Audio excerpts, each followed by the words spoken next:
slide here, and I'll share that at the end before we wrap up. So you can get access to it. It's just not automatically shared out through the invite.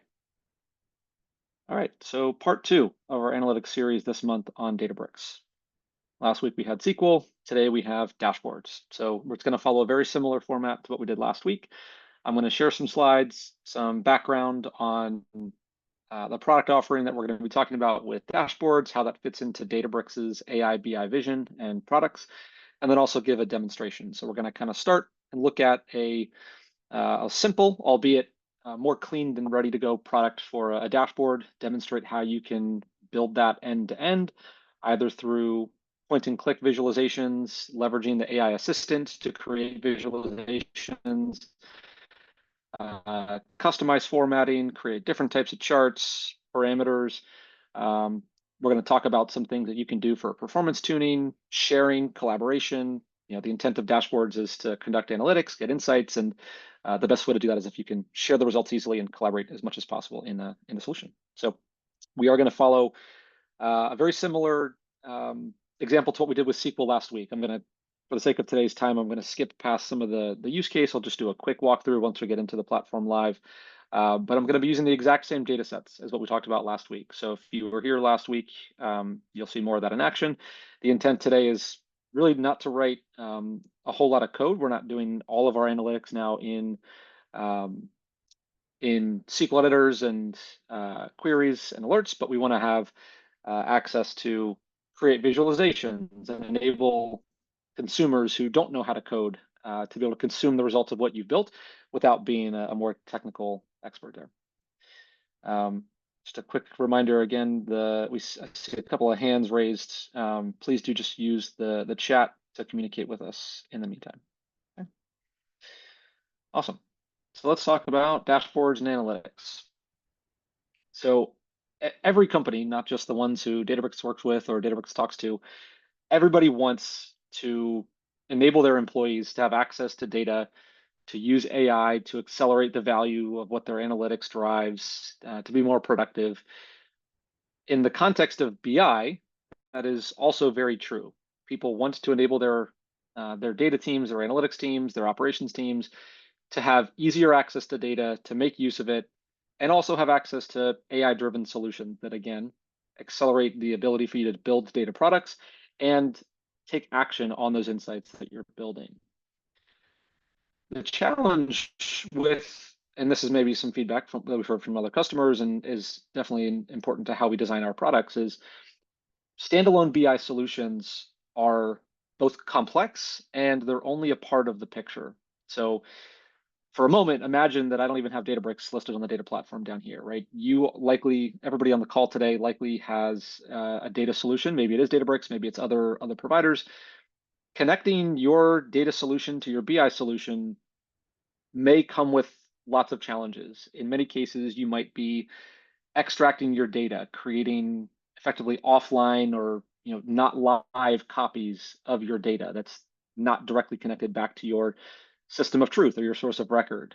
You might have a separate application entirely where you have to govern your reports and the data extracts on top of what you've already done at the data layer.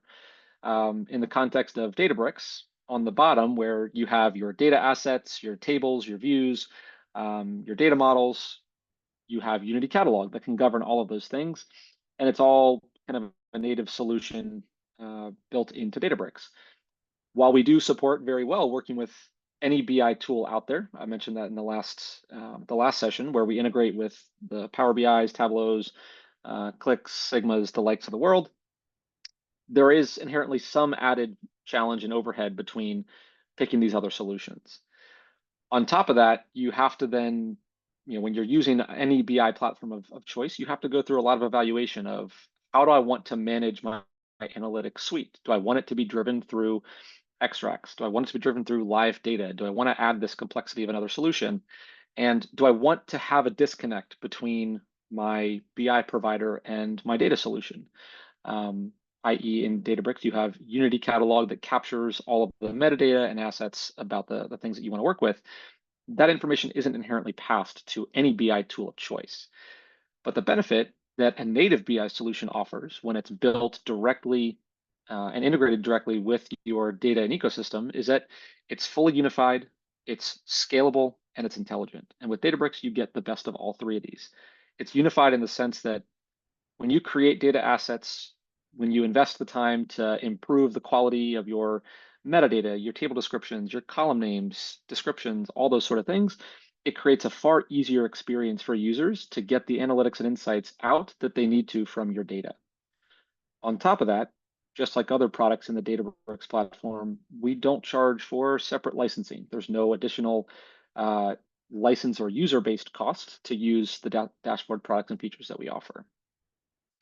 With Databricks, we offer an extremely scalable solution. If you remember the intro last week, Databricks was kind of founded as a Spark company, a big scale data computing system that was a managed offering to help abstract away the management of compute. Databricks is designed to handle workloads of any size and scale, both in terms of data volumes, concurrency for users. With Databricks and our native solutions with BI in AI BI, you get the best of what Databricks can offer to scale to any size of data that you want to work with. And we offer a very intelligent solution where you want to enable end users to interact with your data in a familiar fashion to them. That might be through dashboards, points and clicks. Maybe some of you folks on the call today are going to be creating reports, and I hope that's the case because that's what we're going to be demonstrating quite a bit. You might want to be able to simplify that process and use AI to build those types of visualizations. And you might not have every column and data table memorized that you want to work with. So being able to ask questions in natural language to both generate a visualization in a dashboard and also do that in a natural language conversation with Genie, which we'll talk about next week, it really empowers your end users and meets them where they're at with an intelligent solution built directly on top of your data. So context for this week and next week is all AI BI focused. Today, we'll focus just on dashboards. So with any dashboard, the goal of any solution like this should be to help an end user answer their questions. Those questions might be simple, complex in nature, might require many different data sets, many different users and backgrounds of domain knowledge. But there's also things around design that might influence your decisions of who you're surfacing a dashboard to really matters. If you're building a dashboard for an executive versus data scientist, a data analyst, it's likely that the interface, the complexity of the visualization that you build are all going to come into play, right? And the good news is with Databricks, you have a lot of flexibility in how you want to build and create these visualizations for any and all of these different purposes. You want to enable teams of analysts to do the type of work they need to.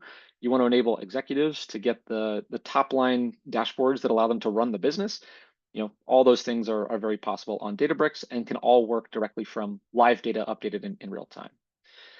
The challenges that we've heard from our customers in enabling these types of dashboard-based solutions are it's not easy to collaborate, right? You have multiple maybe data silos or data sets where you have to manage the access, the permissions. You have different groups of users, different needs for each of those users. So it becomes a bit of an overhead and burden to manage all the end users that you want to enable on your platform.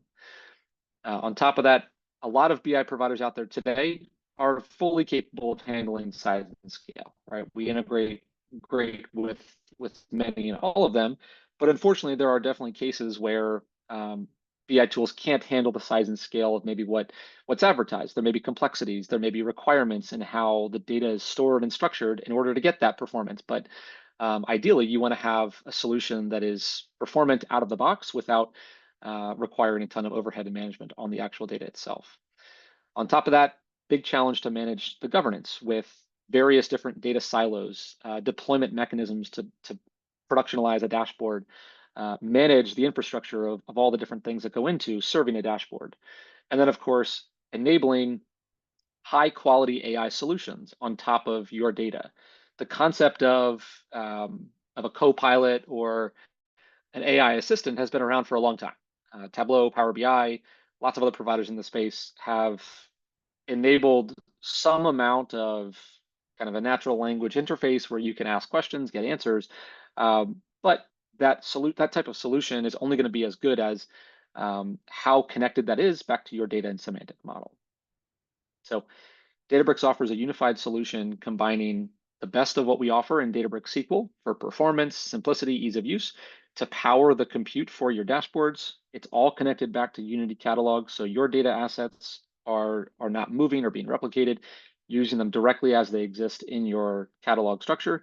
And we're connecting that back into our AI BI products in a unified interface, which you'll see here in just a few minutes. Just like a SQL query we covered last week, there's two things you need. You need to have data, you need to have compute. The main goal of today, we'll walk through the compute again very briefly, but the main goal of today is not to cover compute in its full extent, but we're going to talk about how to leverage and create data sets. So you might have an existing suite of tables and views that you want to use for analytics. That's great. With AI BI dashboards, you can also generate custom SQL. You'll see some examples of this today, where you might have a data table that is ready to go. It's been fully data modeled. You have all the relationships that are needed between the tables ready to go. You might have a more raw scenario where you have lots of tables that don't necessarily have one common data model. You might need to create multiple queries that join data sets together to create what you need for your visualizations. And that's actually going to be very true of the example that we walk through today. So you need to have data, you need to have compute.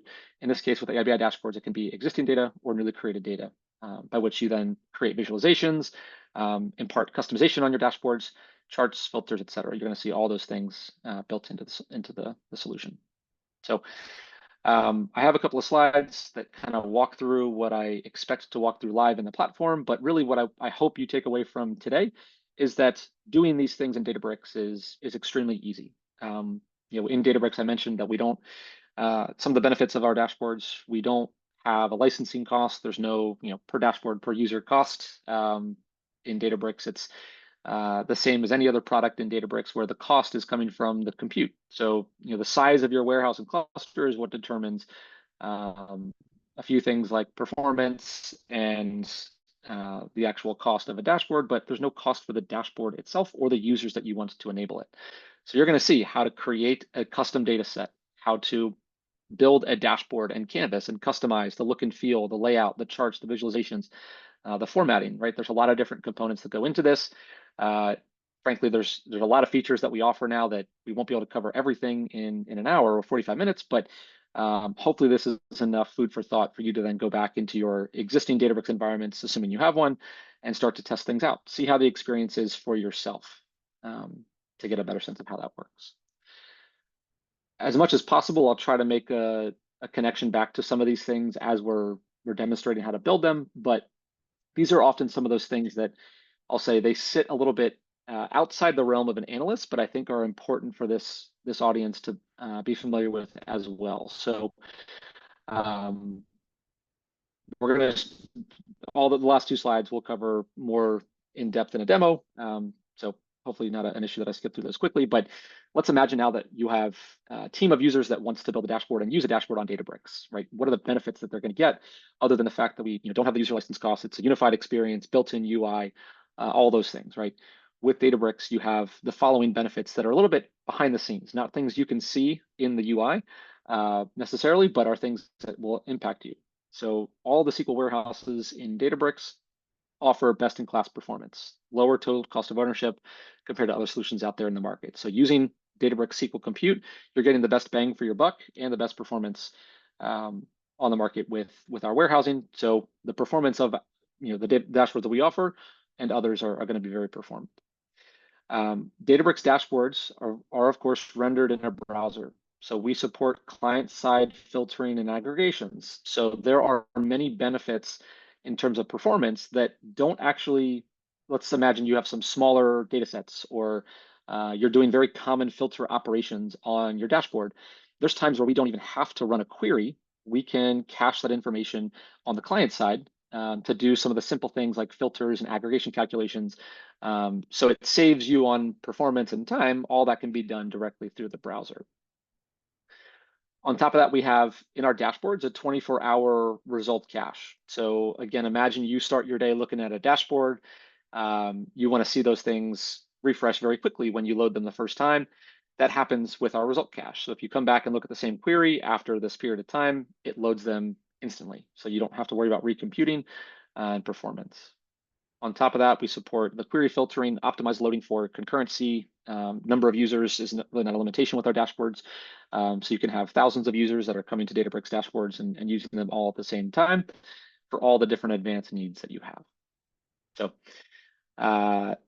I'll cover some of these things in the deck or in the demo. I think it's a good enough time to transition over and actually show you some of these things live in action in the platform. So let us dive in.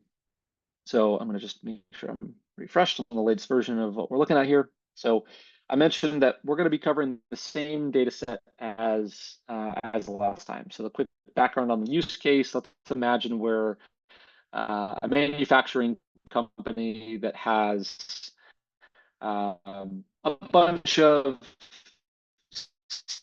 sales information data, right? We have let's pretend we're an automotive company. My internet connection was a little spottier. Comes here. Internet is unstable. Okay. Hopefully that resolves itself in a minute. Some things are loading here. Let's imagine we're a manufacturing company, an automotive company that sells vehicles, right? We have information on our sales trends. We are expecting a large increase in our sales volume based on what our historical volume has been. So we want to be able to tie back our sales forecast and increase to understand where our gaps are in our supply chain. What parts are we short on that we need to submit orders on immediately? Where are those suppliers located? There's a lot of complexity that goes into answering those questions. We're going to kind of boil it down to its simplest element today and just focus on those things, the sales trends, the inventory, and then kind of follow that same simulation that we did last week where you want to simulate a 5% increase in sales or a 20% increase in sales and get that list of parts, those things that you need to identify as gaps in your supply chain and handle those immediately. So this is what we're going to be walking through as an example, trying to basically recreate this dashboard here that has information about our sales trends, our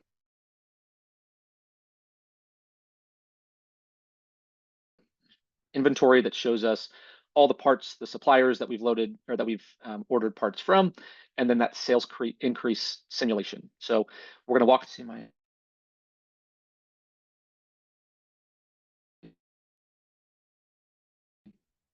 browser's buffering again.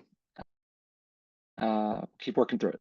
So the goal today is to show you how you can build something like this. I know it's maybe a little bit simplistic in form, but I'm going to highlight a few Databricks Assistant, how to customize the format, the look and feel, the layout of the page. We'll try to recreate this as much as possible. And then towards the end, I'll also show you some more, I'll say more substantial examples of dashboards that you can also find from our Databricks Demo Center as well. So let's go in and try to recreate this one as much as possible to see that look and feel. So on the left-hand side under SQL, we were in the SQL editor, queries, alerts last week. Today, we're going to be focusing on dashboards. So when you go into dashboards,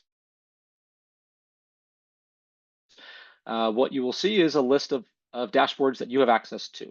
So all the ones that you see here on this page are dashboards that either you created or ones that you have access to. So you can see I have a couple that I've created myself. There's lots of others that colleagues of mine have shared within my environment. But to start with, we already saw a more complete version. We're going to start by creating a new dashboard. So up on the upper right-hand side, we're going to click on Create Dashboard. Quick note that you can also import a dashboard from a file. So imagine you have a colleague who is in a different workspace. Maybe you don't have access to the same Databricks environment. You can export a dashboard file. It creates basically a JSON file that has everything from the data sets to the visualization components that are needed, and you can import that from one workspace to another. Maybe you see a sample dashboard on one of our documentation pages for something like jobs monitoring, right? You could import those as well. But for now, we're going to create this from scratch.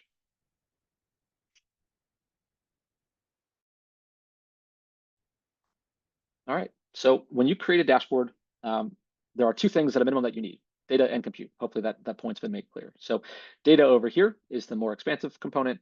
On the right-hand side, you have the compute.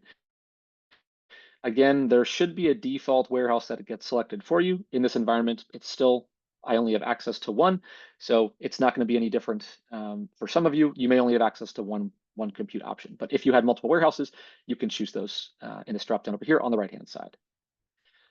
Data sets. On the left-hand side here, you see we have data.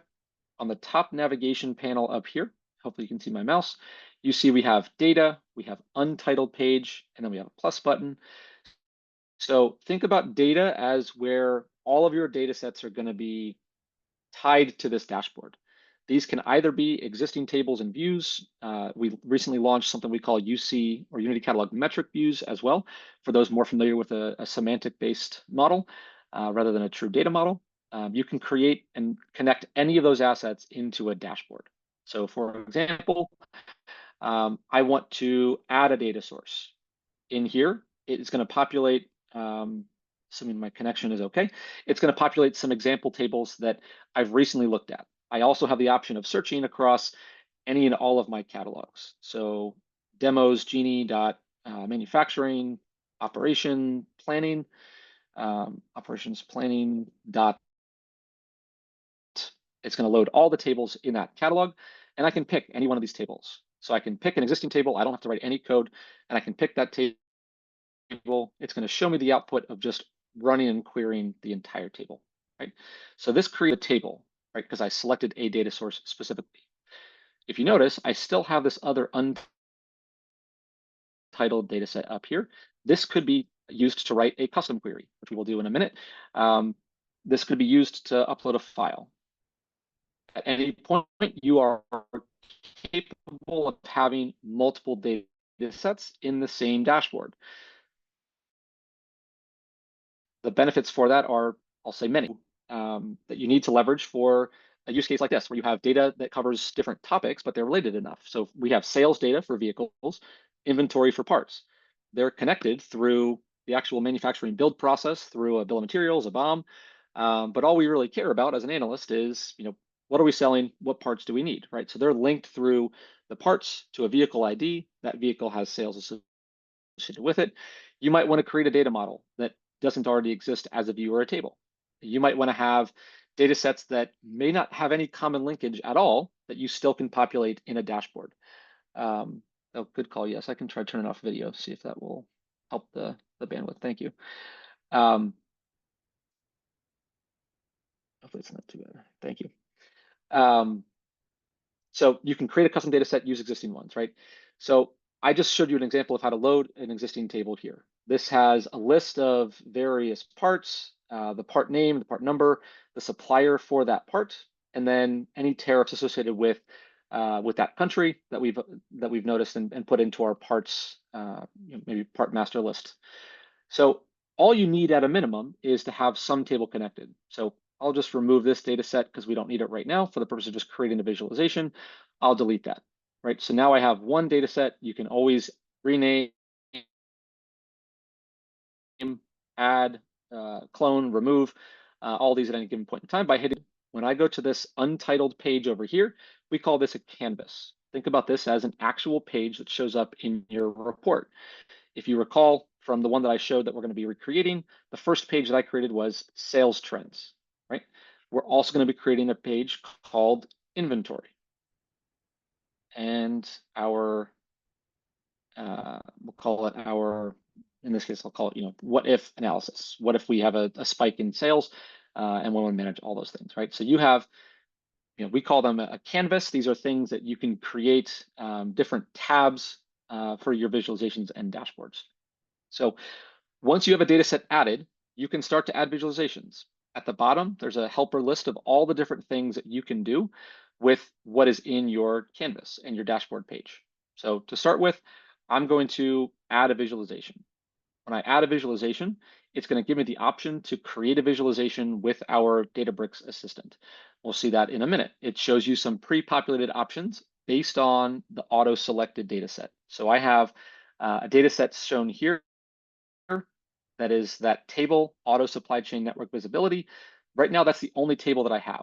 So right now, when I select this dropdown to say, I want this visualization to pull from this data set, The only option is the one that I created a few minutes ago. You'll see in a few minutes when you have multiple what that looks like. So from here, I can select that I want that data set to be used. I want to create a bar chart.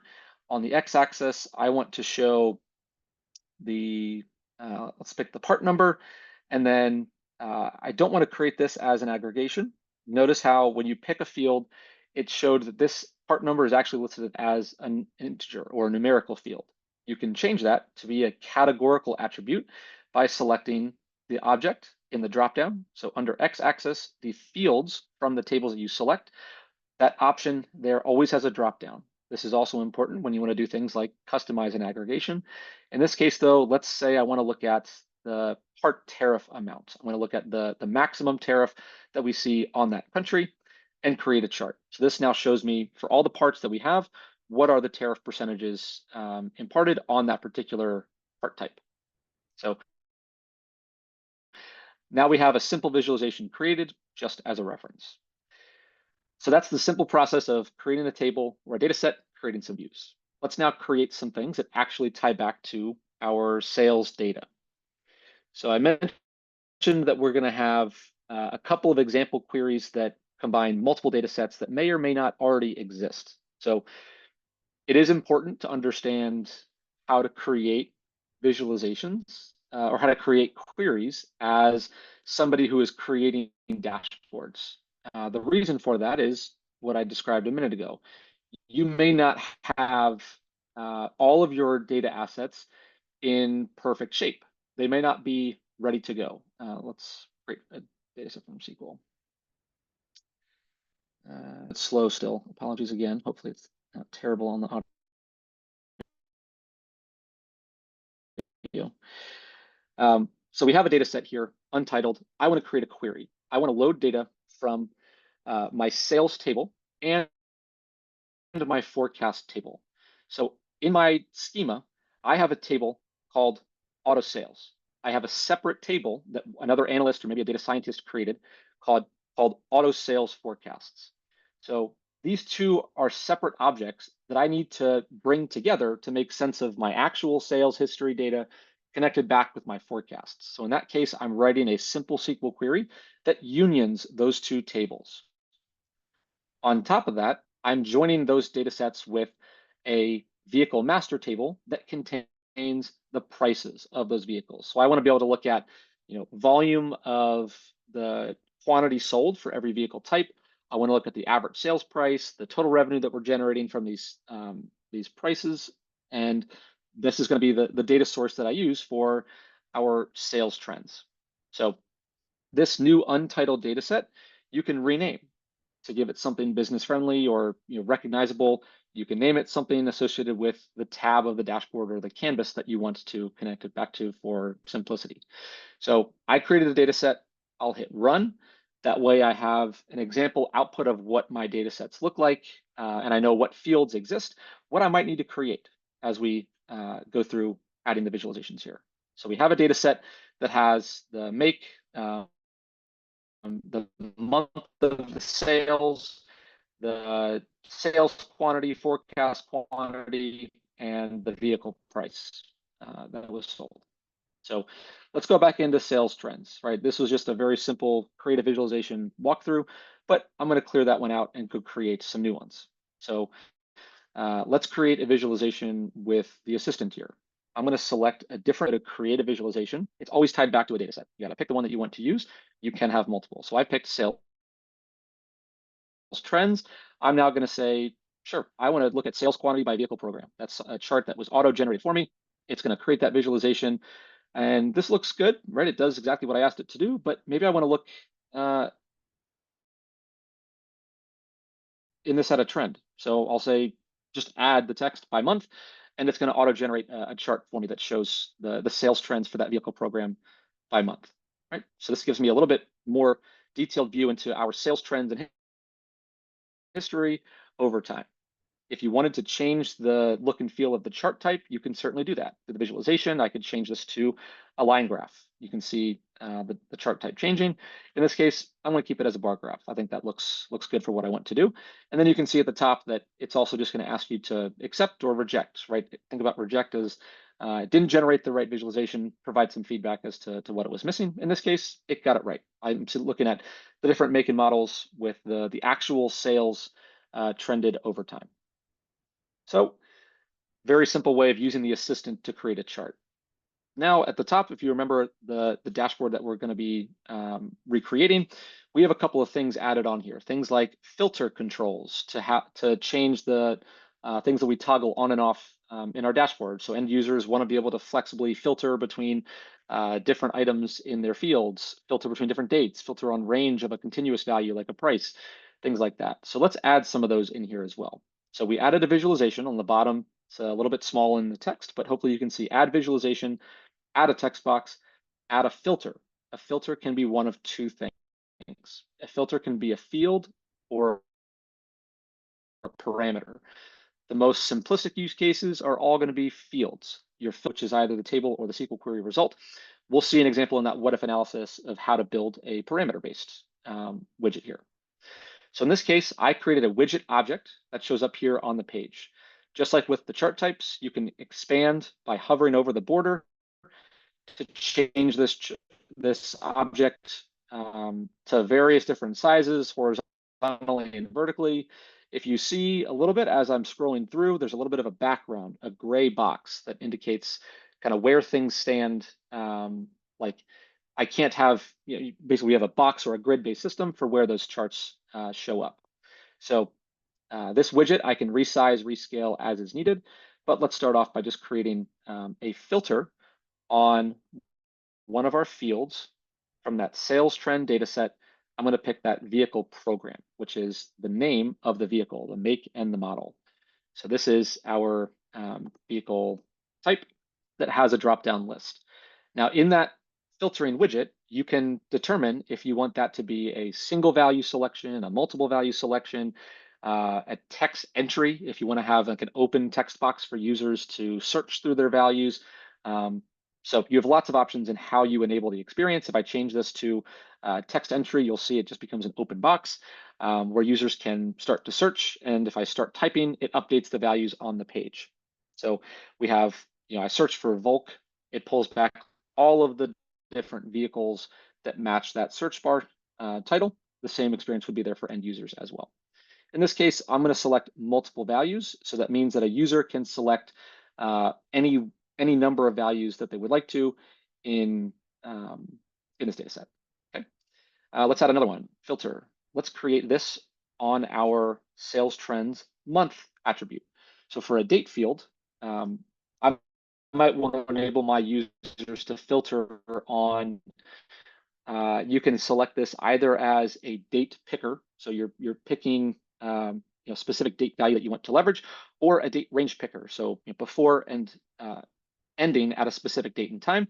So I can choose these options for date-based fields. And then for a third filter, I'll create that, drag it up to the top, and allow a filter now on our vehicle price. So this is going to be a numerical or a quantitative field. So if I wanted to enable users to filter on prices above or below a certain value, I could do that here using the range slider. So the range slider would be good for those quantitative measures that add a little bit more flexibility into a range of values when you might have hundreds, thousands of unique types that you don't want to enable a drop-down list for, right?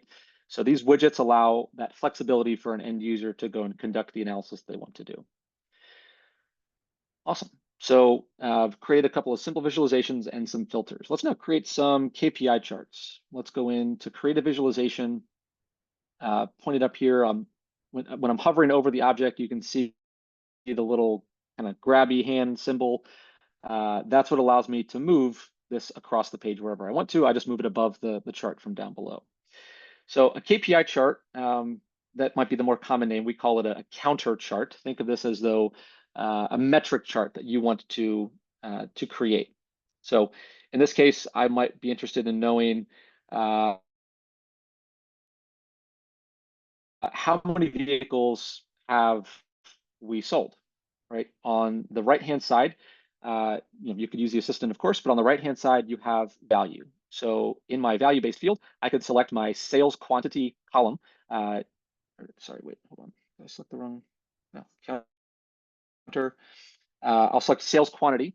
Now, sales quantity by default is just going to pull in that column or that attribute.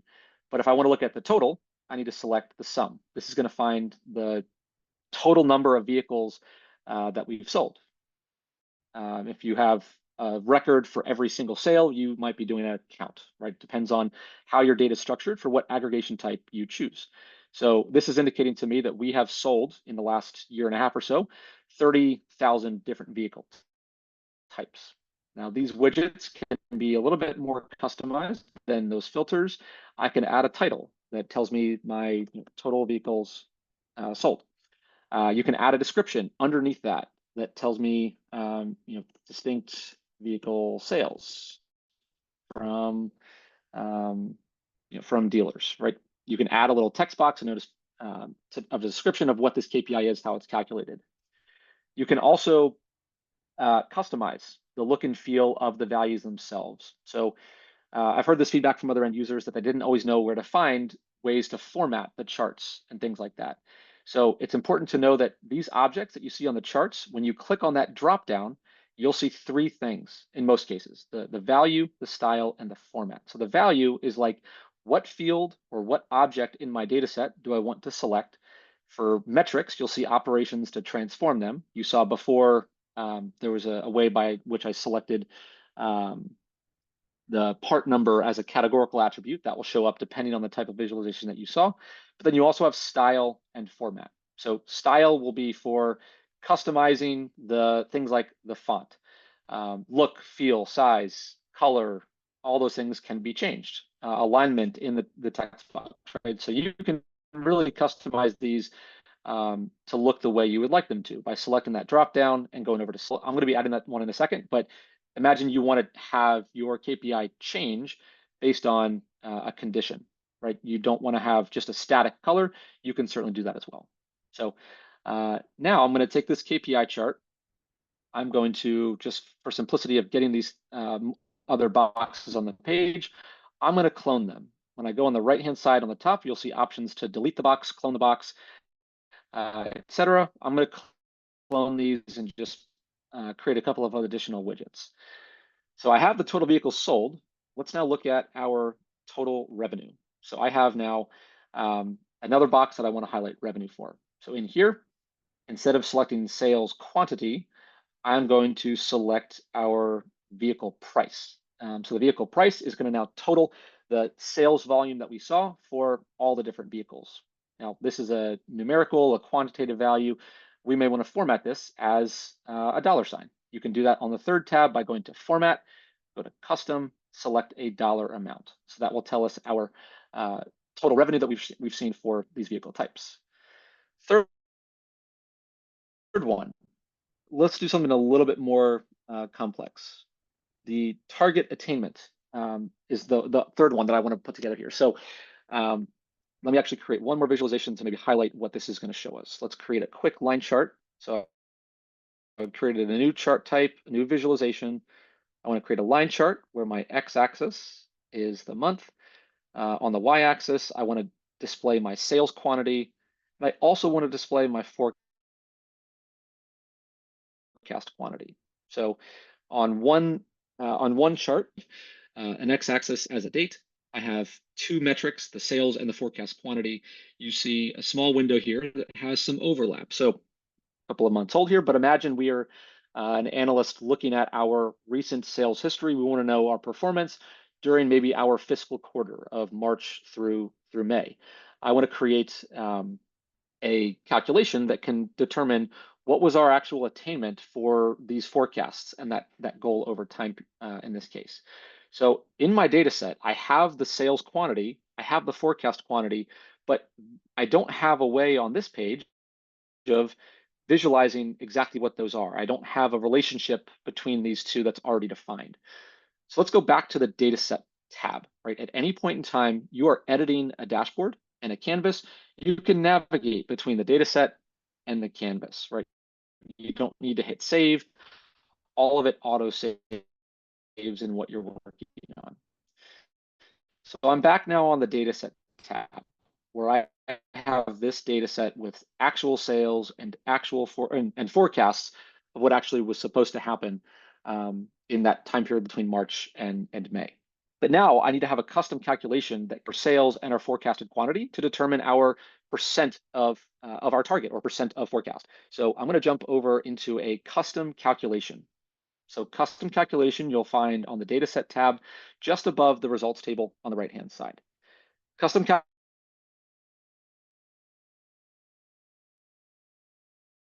calculations are really great for doing things to create a field that doesn't aggregate in a custom way that you can't simply have as a column in your table, right? It might be doing aggregations across many different rows.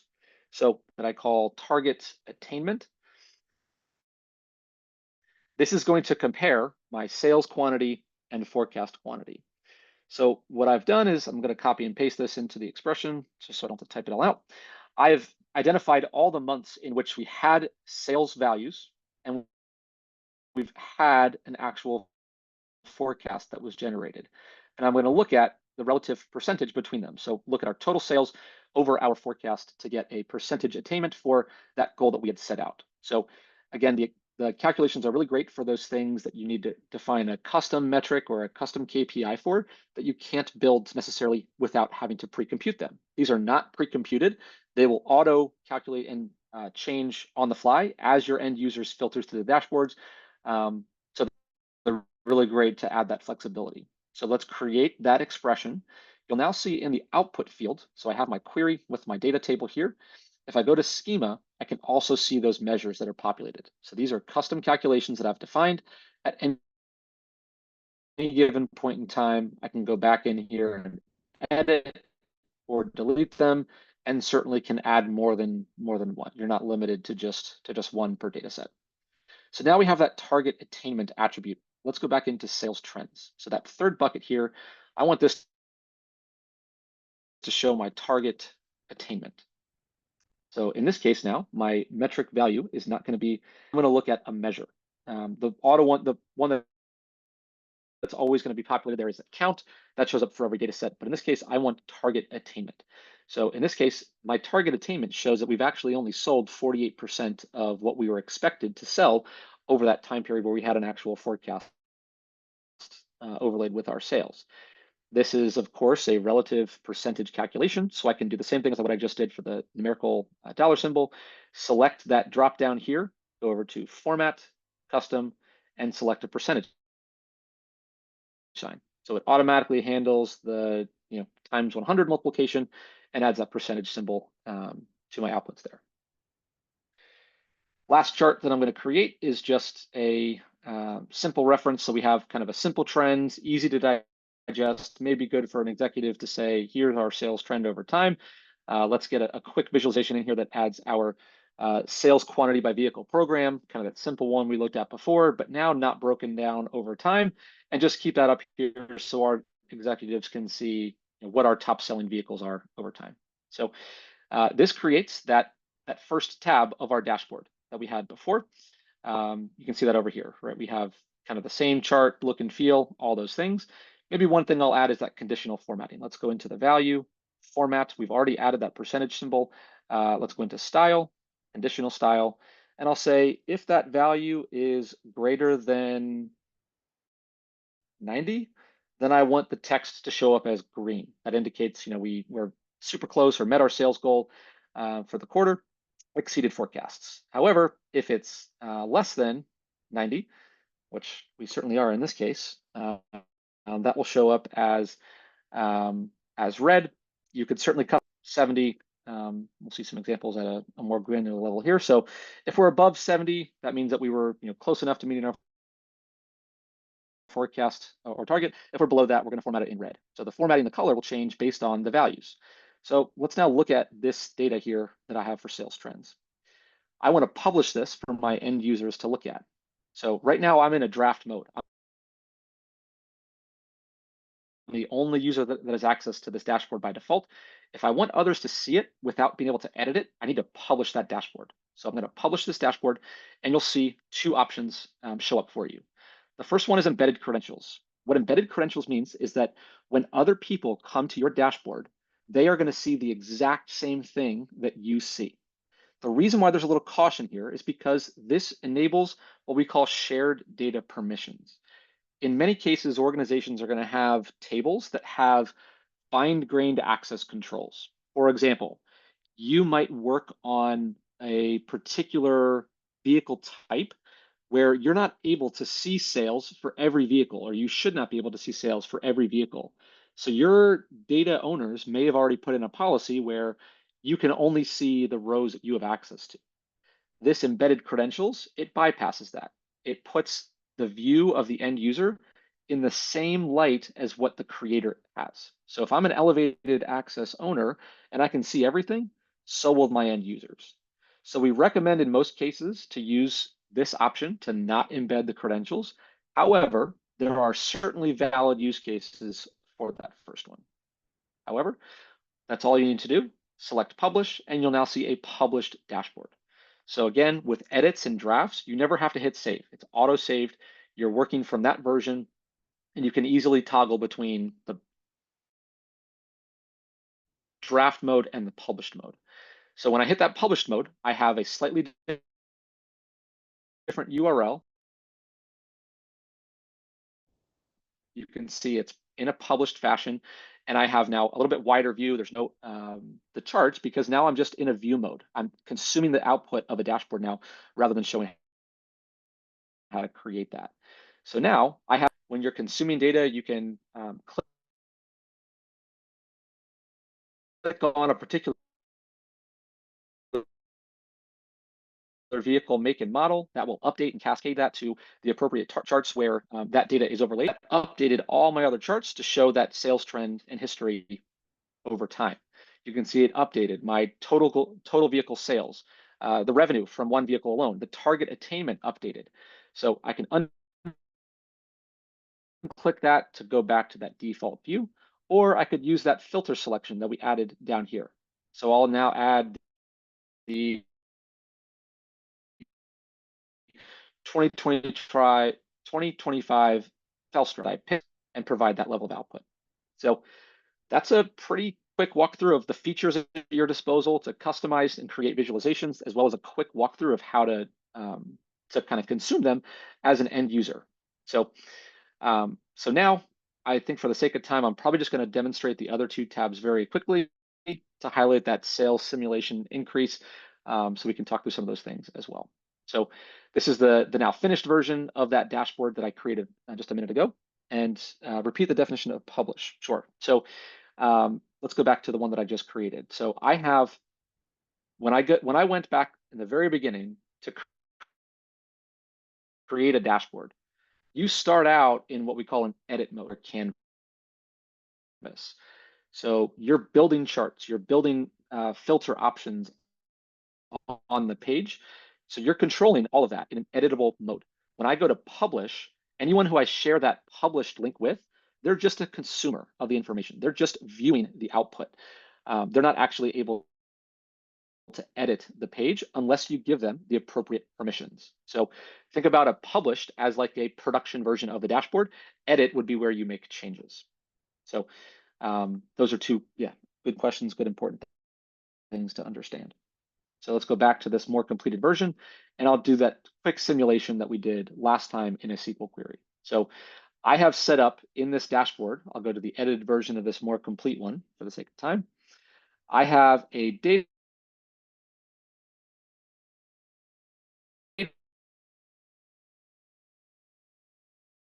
set that has sales increase simulation. This is the exact same query that I last week, if you joined us. If you hadn't, all this is doing is inputting the option for a parameter so that I can conduct some what I call what if analyses. I want to forecast an increase in sales volume. So I can say quantity that we're expecting from the forecast tab, how many more of these parts are we going to actually need, right? 5% more sales, we need 5% more parts based on the quantity used in those particular vehicles. So we have a query that connects back our forecast and sales back to our inventory for what is currently available that will identify shortages in our stock. And that last query that we wrote here identifies exactly which parts those are. So we have the query already written. Let's now go into the published mode and just interact with this as an end user. So on that sales increase simulation, I have an open text box. This is an example of how to use one of those different options where you're not providing a list of values to select or a range slider. It's an open text parameter selection. So in here, I can enter my own values where if I want to see a 0% change,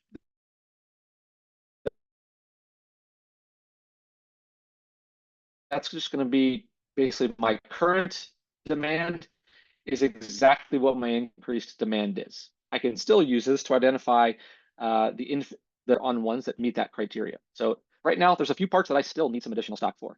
If I go to simulate a 5% increase, looks like it's actually the same case. We have several parts that are still in insufficient stock. We have a list of 6 parts that we need. Let's say we simulated a 25% increase, right? You now see there's another part added at the end that shows insufficient stock. So we just simulated what our lack or gaps in inventory look like based on that forecasted or simulated increase in sales volume. So it's a very simple way of consuming something that we had to do through a more complex query. The difference is between this and last week is you're not exposing that query to the end user. The end user just has to understand how to use this dashboard, right? You could even go further into this dashboard and add a text box of instructions to say, here's how you use this dashboard, right? You can add these text boxes, make it easier for them to use. So here's how to use this tab on the dashboard with some instructions and markdown, etc. Of course, with more time, may go through an actual example of that. But for now, we'll just publish, and you can see that after I publish to the published mode of the dashboard. So there's that text box. Again, you can go through and explain how to see that. It populates all those things in here as well. So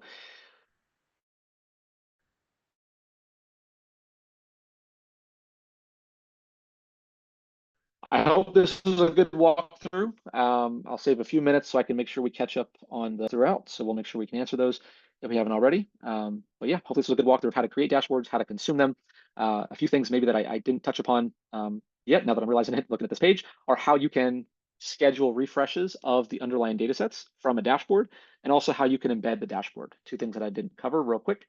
On the published version of the dashboard, you can set a schedule. That way the data sets and the default view of your dashboard will automatically have up-to-date data. So imagine you have a dashboard that you look at every day. This dashboard might be on and it's running. You can schedule a dashboard to refresh your data sets on a cadence every day at 4 a.m., whatever that might look like, to make it as good an experience and as fast performance as possible when you first load those pages again. You can also determine exactly what warehouse you want that to be done against. On top of that, you can also download the dashboard into a PDF, and you can also embed this dashboard in other applications. So there's a lot of documentation links and instructions for how to do so. But imagine you want to use this dashboard in another application that your end users already leverage. You can absolutely do that. You can take this dashboard object, take it outside of the Databricks platform, and embed it in another application. You can even do that for things like Salesforce, Confluence, and many others. There's also links on our docs pages here. So if you go to embed Databricks dashboards, you'll see lots of instructions for how to do so, how to enable and handle authentication in our documentation. So great set of steps here listed on the documentation. Good question on the recording again. So the recording is not automatically enabled. I said I would populate my information if you want to jot this down on a slide. Let me do so very quickly. So you can reach out to me to get the recording. I don't, sorry, there's not a better way to do this, but you can reach out to me at eric.lind@databricks.com, or if you have a Databricks account team that you're familiar with, they will have access to the recording as well if you'd rather get it through them. Mandy asked, what's the SQL warehouse for when you schedule the dashboard? Good question. So for queries, for dashboards, there's 2 things you need. You need dashboard and you need compute to process the underlying queries and refreshes for the charts. So you have a dashboard that you want to create visualization. That means that your data set needs to have the latest data. So when you go into schedule and you select a warehouse, let's say I want to run this dashboard and refresh the reports so that when the first user comes in, it's all ready to go. They don't have to worry about recomputing those things on the fly, which again is really only an issue for very large data sets, not really a huge component for smaller ones. But that computation of all my data sets and refreshing the pages is done through this warehouse. So this is the only cost to using a dashboard on Databricks is the underlying warehouse where your compute resides. And then I lost the Q&A on my tab. 1 second. Yep, and Mindy, I saw you asked another question. After published, if all the end users have to have access to Databricks? That's a good question and a little bit more advanced one. So right now,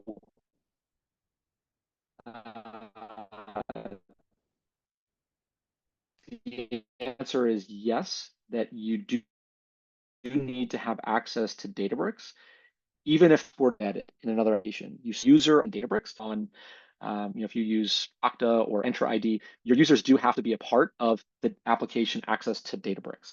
However, we are working on, and I believe this is something that's in a preview stage, so that, again, if you have an account team with Databricks, definitely encourage you reaching out to them to get the latest information. But we do have a preview that I believe enables you to leverage um, an authentication mechanism where they're not a Databricks user.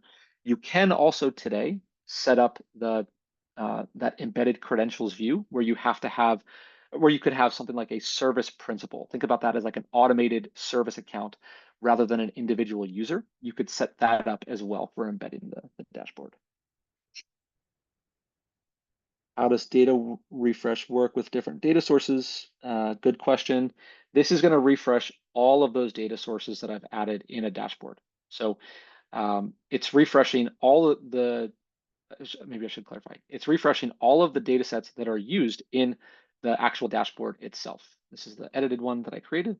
So when I go to schedule, this is going to create a refresh for all of the filters. They're all of the data set here to use the default values that were selected when you edited the draft or the filter selections. So that, again, the goal is that when a user comes in, they're not waiting for a lag. I know I was waiting for a lag, but that was an internet thing, not a Databricks dashboards thing.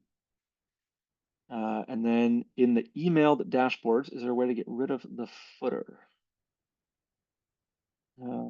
Interesting.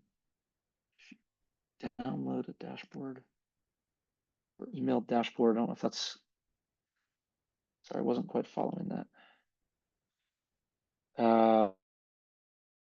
Can you generate an alert from a dashboard? So you can add, yes, to the schedule when you create that and publish it. You can add individual users or destinations. I think this is an internet thing, but you can add subscribers to get email notifications that say, this dashboard schedule updated successfully. You can also have that go to I believe a webhook or a Slack notification or something like that. Yeah, okay, so I think the question I saw about the email attachment, this is maybe not what you're referring to, but it might be a good question to ask your account team. Not sure I can reproduce that one live.